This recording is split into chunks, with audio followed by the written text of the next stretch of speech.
छात्राओं, GST video lecture series में आप सभी का स्वागत है। लास्ट टाइम मैंने आपको 2 असाइनमेंट क्वेश्चन दिए थे। मैं उम्मीद करता हूं कि आप लोगों ने असाइनमेंट कर लिए होंगे। आज हम इन असाइनमेंट्स का सॉल्यूशन देखते हैं। आप उनको कंपेयर कर लीजिए और कोई आपके अगर डाउट हो तो मुझसे क्लियर कर लीजिए। पहला क्वेश्चन था आपका कि मध्य प्रदेश के एक पंजीकृत निर्माता जेड लिमिटेड ने नवंबर 2017 की कर अवधि के लिए निम्नलिखित विवरण प्रस्तुत किए। पहला था purchase raw material A from local dealer worth ₹1,05,000 inclusive GST, और उसमें रेट ऑफ टैक्स जो था वो 5% था। सेकेंड पॉइंट है purchase of raw material from B local dealer worth ₹2,24,000 और इसमें रेट ऑफ जीएसटी था वो आपका 12% था। ये इंक्लूसिव जीएसटी परचेज प्राइस है। थर्ड था machinery purchase on 3/11/2017 for ₹1,50,000 excluding GST. इसमें जीएसटी शामिल नहीं है और जीएसटी की रेट जो है वो 12% है। From a local dealer in Madhya Pradesh eligible for tax input credit, मतलब ये जो कैपिटल एसेट खरीदी है इस पर जो जीएसटी दिया है वो टैक्स क्रेडिट इनपुट के लिए अवेलेबल है और इसमें डेप्रीशिएशन अलाउबल जो है वो ₹15,000 है। फोर्थ पॉइंट था मैन्युफैक्चरिंग एक्सपेंसेस दे रखे हैं एंड प्रॉफिट आपको ₹60,000 का। और लास्ट पॉइंट है ये जो goods purchase were sold outside Madhya Pradesh with IGST 12% on sales. और फिर आपको बोला मैसेज जेड लिमिटेड द्वारा नवंबर 2017 माह के लिए एकीकृत माल एवं अथवा सेवा कर की देय राशि अथवा केंद्रीय माल एवं सेवा कर एवं राज्य माल एवं सेवा कर की इनपुट की जमा को आगे ले जाई जाने वाली राशि जैसी भी स्थिति हो कि हम लेके जाएंगे या नहीं ले जाएंगे उसकी हमें गणना करना है।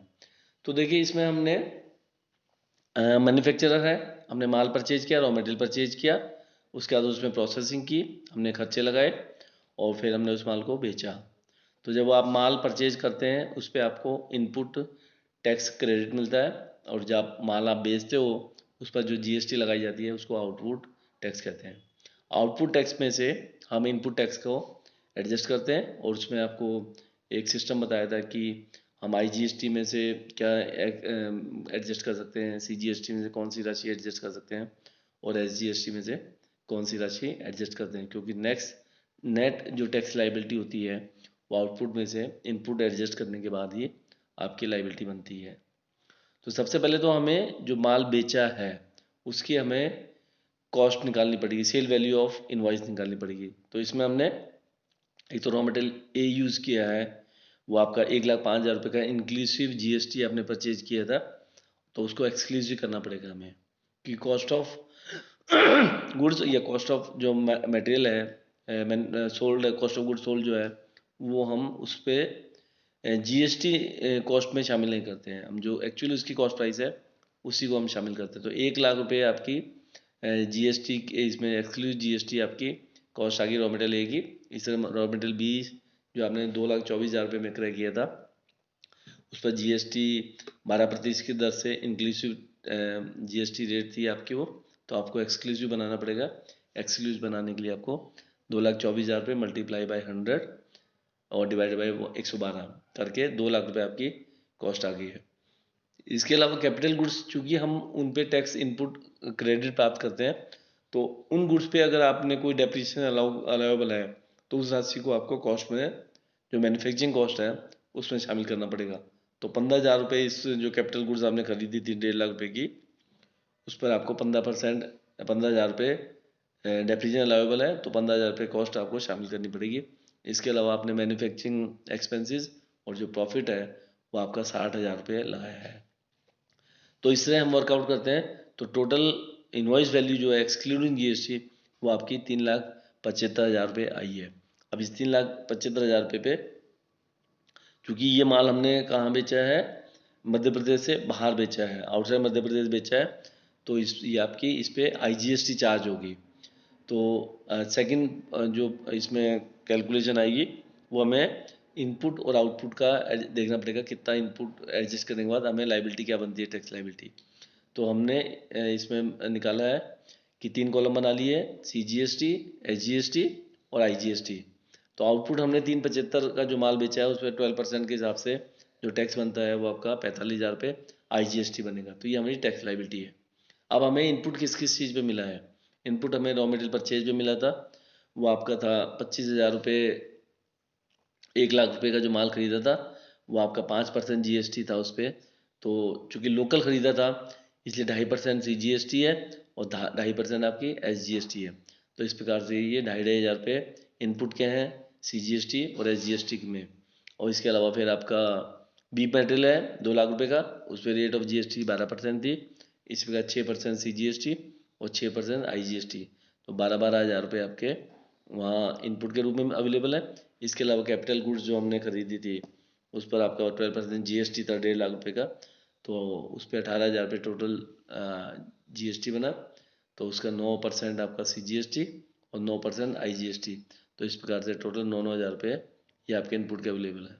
तो टोटल इनपुट जो आपके पास अवेलेबल है वो आपका 23,500 CGST के रूप में है और 27,500 आपका 23,500 ही SGST के रूप में उपलब्ध है। तो हमें अब आउटपुट जो हमारा IGST है, तो आउटपुट को हम IGST आउटपुट को एडजस्ट करने के लिए सबसे पहले इसको आउटपुट को IGST को हम अपनी प्रायोरिटी है मैक्सिमम CGST से अवेल करेंगे और रिमेनिंग अगर कोई बचता है तो वो आपका SGST से अवेल कर सकते हो। तो हमारे पास 23,500 जो है वो CGST के रूप में इनपुट अवेलेबल है और तो 45,000 में से 23,500 हमने अवेल कर लिया।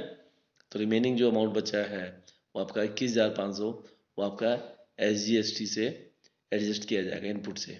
तो इस प्रकार आपकी नेट जो 2,000 रुपये SGST में इनपुट बचा हुआ है उसको हम कैरी फॉरवर्ड करेंगे। तो इस प्रकार से ये आपका इस क्वेश्चन का सॉल्यूशन है। इसी प्रकार से आपका सेकंड क्वेश्चन का जो सॉल्यूशन था वो आपका क्वेश्चन था आपका कि मुंबई के बी ने हैदराबाद के एच से 1,08,000 रुपये 18% GST सहित का माल कच्चा माल क्रय किया सितंबर 2017 में। ठीक है, उसने एक स्थानीय व्यापारी से भी 1,05,000 रुपये का 5% CGST और SGST के लिए कच्चा के रूप में कच्चा माल खरीदा। ठीक है, उसे अन्य स्थानीय व्यापारियों से जिनका कंपोजिशन स्कीम में जिन्होंने अपना रखा था उनसे भी 35,000 रुपये का कच्चा माल खरीदा। ये टोटल आपकी माल की परचेज है और उसके बाद उसने 40,000 रुपये के व्यय किए और 12% का लाभ जोड़ा। ये उसकी ये सब आइटम जो हैं उसकी invoice value of goods sold करने के लिए काम में आपको ली जाएंगी। फिर बी ने जो मैन्युफैक्चरर है उसने निर्मित माल का 70% अहमदाबाद के ए को बेचा जिस पर 12% की दर से IGST दे है और 20% जो निर्मित माल है वो मुंबई के एन को बेचा, ये लोकल बेचा है ना। तो जिस पर CGST और SGST की दर 12% है। तो अपने को CGST, SGST और IGST के शुद्ध दायित्व वो इनपुट जमा यदि कोई हो तो उसकी गणना करके कैलकुलेशन करनी है। तो सबसे पहले तो हमें कंप्यूटेशन ऑफ इनवॉइस वैल्यू निकालनी है बी के लिए। बी ने जो माल बेचा है उसकी इनवॉइस वैल्यू क्या है। तो बी ने माल बेचा है उसमें हैदराबाद से जो माल खरीदा था 1,00,000 रुपये का 1,18,000 रुपये का उसका 10% उसको आपको एक्सक्लूसिव GST करना है। तो उसमें आपका करोगे तो मल्टीप्लाई बाय 100 डिवाइड बाई 118 तो 1,00,000 रुपये कॉस्ट आपकी रॉ मटेरियल की होगी। इसी प्रकार से जो लोकल डीलर से उसने माल खरीदा 1,05,000 रुपये का 5% GST की दर से उसको हम एक्सक्लूडिंग बनाएंगे तो आपका 1,00,000 कॉस्ट आ जाएगी। इसके अलावा 35,000 रुपये का जो रॉ मटेरियल उसने लोकल डीलर से खरीदा है और लोकल डीलर से जो माल खरीदा है वो कंपोजिशन स्कीम में खरीदा है। तो कंपोजिशन स्कीम में जो कोई व्यापारी माल बेचता है तो वो टैक्स इनवॉइस जारी नहीं कर सकता है। तो इस पर कोई इनपुट नहीं मिलेगा। हमने जो माल क्रय किया 35,000 रुपये का उस पर हमें कोई इनपुट टैक्स क्रेडिट नहीं मिलेगा, लेकिन वो हमारी लागत में शामिल होगा। तो 35,000 रुपये हमने कंपोजिशन स्कीम से जो माल खरीदा है विद डीलर से वो शामिल करेंगे। इसके अलावा जो बाकी एक्सपेंडिचर जो उसने किए हैं 40,000 रुपये का, तो इस प्रकार से 2,75,000 रुपये उसकी टोटल कॉस्ट आई है मैन्युफैक्चरिंग की। अब इस जो टोटल माल मैन्युफैक्चर किया है इसका उसने 90% माल बेचा है और 10% स्टॉक में रख लिया। तो अब इसको हम 90% goods cost of goods sold निकालेंगे। क्योंकि कॉस्ट ऑफ गुड सोल्ड जो है वो क्लोजिंग स्टॉक को कम करने के बाद निकलती है। तो 90% आ गई आपकी 2,47,500 रुपये। 2,75,000 का 90%, 2,47,500 रुपये, और इस पर 12% प्रॉफिट हम ऐड करेंगे 29,700 रुपये। तो टोटल सेल वैल्यू जो है 2,77,200 रुपये होगी। ये आपने टोटल माल बेचा है। अब ये जो कह रहा है कि इसने जो माल बेचा है 70% जो है अहमदाबाद आउट ऑफ स्टेट बेचा है, और 20% जो माल है वो आपका विद इन बॉम्बे बेचा है। तो उस पर लोकल SGST CST लगू होगी, और जो माल बाहर बेचा है उस पर IGST लगू होगी। तो हमें अब ये जो 2,77,000 रुपये सेल वैल्यू आई है, इसका हम 70% 20% नहीं ले सकते, क्योंकि हमने पहले ही कॉस्ट ऑफ गुड्स जो टोटल कॉस्ट आई थी उसका 90% लिया था। तो हमें 2 और 7 के रेशो में इस सेल को डिवाइड करना पड़ेगा।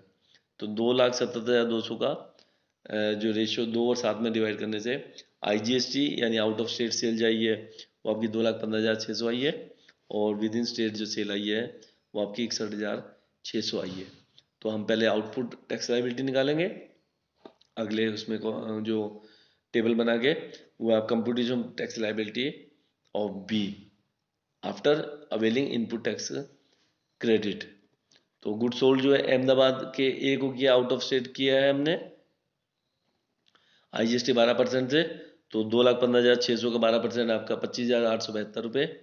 और इस प्रकार लोकल जो सेल की है हमने वो एन मुंबई वाले को की है, एन ऑफ मुंबई को की है, वो आपकी 61,600 का आपका वही 12%, 6% CGST और 6% IGST निकालेंगे, तो आपका 3,696 रुपये और 3,696 रुपये आउटपुट टैक्स लायबिलिटी आ गई है।